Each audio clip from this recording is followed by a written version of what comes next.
This whole stretch of line needs tearing up. 50-year-old concrete sleepers are cracking, and we're against the clock to replace them before we reopen. So we're bringing in fresh talent, like me. Hi, I'm Ben. I'm usually the guy behind the camera, but today I'm going to be swapping this, and instead, I'm going to be spending my first day on the P-Way. And I have no idea what I'm doing. Help us all. But first, I've already got a problem. I may have forgotten to bring some gloves. Let's see if I can find some. I want to see if an absolute noob like me can learn how to build a railway as part of the permanent way team. Bound to be something here. That'll do. With that sorted, it's time to get a very different train from Platform 1.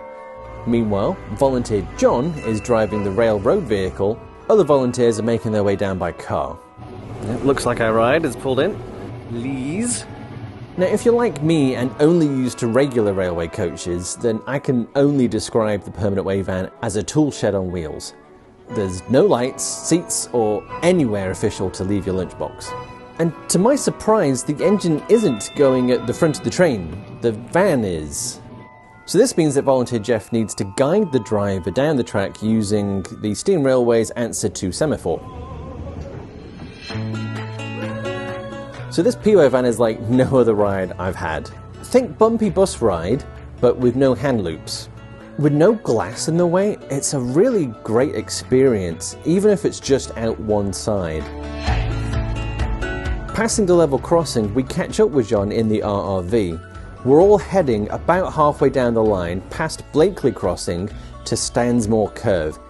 Here, the line has a rising S-bend with a tricky cat that switches from right to left, making this possibly the trickiest section of track to repair. Also, when was the last time you had to get off the train with a ladder? Now, everyone you see here is a volunteer. Most have day jobs or other responsibilities at the railway. And with gloves in hand, or should I say hands in gloves, it's time for me to prove myself. So I'll start by asking, what's our problem?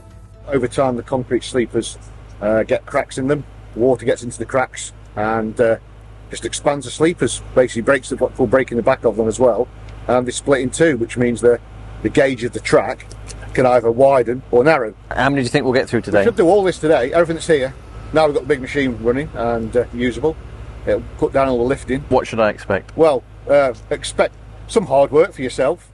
John then proceeds to give me a health and safety briefing for things to watch out for. Tripping over the rail, tripping over the sleepers. Rabbit holes is a classic one. Rabbit holes, yes, of course. Now, rather like a big power tool, the RRV has the handy feature of being able to swap out attachments from big scoops to, well, whatever this is called. And when it's in motion, it kind of gives me a slight Thunderbirds vibe. And John puts it to use right away by lifting out some of the expired sleepers and putting them to one side, and then coming back for more. And he keeps going as far as the RRV can reach. And for those that we can't reach, Simon and Dave get stuck in with the crowbars. I mean, I think, are these crowbars? They're crowbars now. But trust me, they're darn heavy. I like to find out that there is a technique, and I'll come back to that. Anyway, now it's time for the new concrete sleepers to go in. Well, it would be time to go in if they'd fit. Volunteers Greg and Simon helped guide it down. Don't forget, John. Perhaps third time's the charming. You know, despite all the processes and planning, I'm starting to see that there's a bit of a degree of trial and error here. Not that I really understand what I'm looking at. Looks like we've managed to get stuff done. Don't really know what we've done. I haven't actually done all that much to help so far. The team have replaced a couple of the sleepers. Looks like we're about ready to put the rail in. Looks like Greg's just attaching a thing. So after that Pulitzer Prize winning report, I figured it was time that I asked someone who had a Scooby. So we're going to be fimbling the rail back into the chairs. Now the chairs are these sort of little clampy things. Yes, that's right. The rail sits in the chair. So what are the fish plates? Fish plates are the pieces that join the actual rail ends together. Small metal slabs either side. You know, I never did ask why they were called fish plates, so if you could let me know in the comments, that would be great. Thanks. So what are these things sort of laying here? These are keys that hold the rail in the chairs once the rail's in place. Good. So now at least I can tell what some of these thingamabobs are from the whatnots. And I was surprised to find just how wobbly the rails actually are. Look at it go! It's like having a nice stretch after 40 years. Because you need it flexible so you can bend it round curves, and also to a certain extent flexibly vertically, because you've got vertical curves to go over as well. And also when the train's going over it, it's actually bending all the time.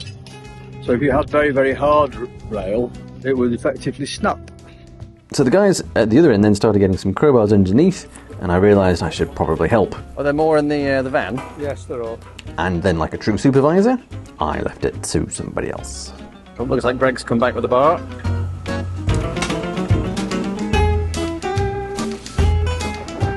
One rail in, one rail to go. Just like that. I was feeling rather pleased and accomplished at this point, you know, vicariously. So I went to go have a word with Ron, who was off poking at the sleepers, seeing what I could learn. Once you get an ear for the sound of a sleeper that's in this condition, the sleeper will have a slightly different sound when you clobber it. So you've been sort of bashing them apart a bit just to kind of see what they're like. Yeah, wooden ones particularly, they ring or squelch depending on how good or bad they are. So lots and lots of different types of sleepers we've got. We thought when these went in that these would last a long time. They're clearly not lasting as long as we had hoped. They were probably 40 years old when we got them, and we've done another 40 years here. Some of these probably date from the 1940s. As long as the wear's not too bad, we can still use them. The head on that one is about 1/8 of an inch thicker than the head on that one. They're both quite usable. Special fish plate has got a little lift in it on one end. Well, the plate will lift that plate, lift that rail into the right position to make the level running surface. When it's tightened up, it'll come dead right, that one. Ah. So fish plates in, chips nowhere to be seen. It's time for the final puzzle piece. The keys. There is no footage of it, but I promise I did lay out all the keys because I'm nice like that. Even knocked a few in myself, eventually. Some of them can be temperamental. Basically, you line them up and whack them in. Where are we up to? There's light at the end of the tunnel, as they say. So what do we do with the old sleepers? Basically, they burn the chairs off, any good chairs, retain the chairs. In the true spirit of Heritage Railways, we are reusing these reused sleepers as a retaining wall to keep the ballast in from going down the bank.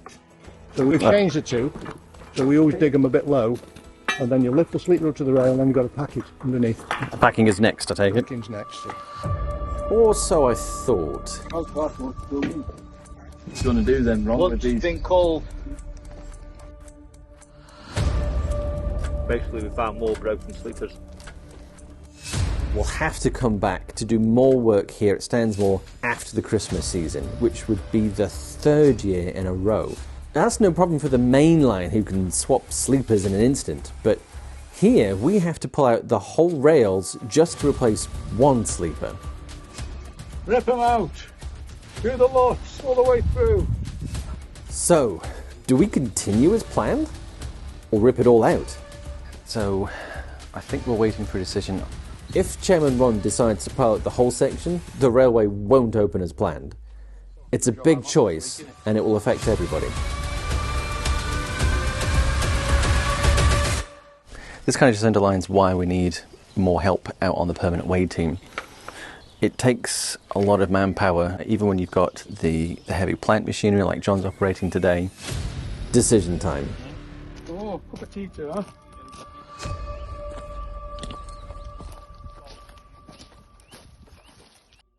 It's all coming out. Rails, keys, sleepers, ballast, the whole section. Not gonna lie, that kind of took the wind out of my sails. The impact of just doing a little bit of what the analysis has been is wasteful, being honest. And if we don't tackle the job in full, we're going to be coming back next winter, the winter after, either putting more speed restrictions on, spending what very few people, volunteers we have, doing the same similar tasks when we can do it once and do it right. So, out everything comes.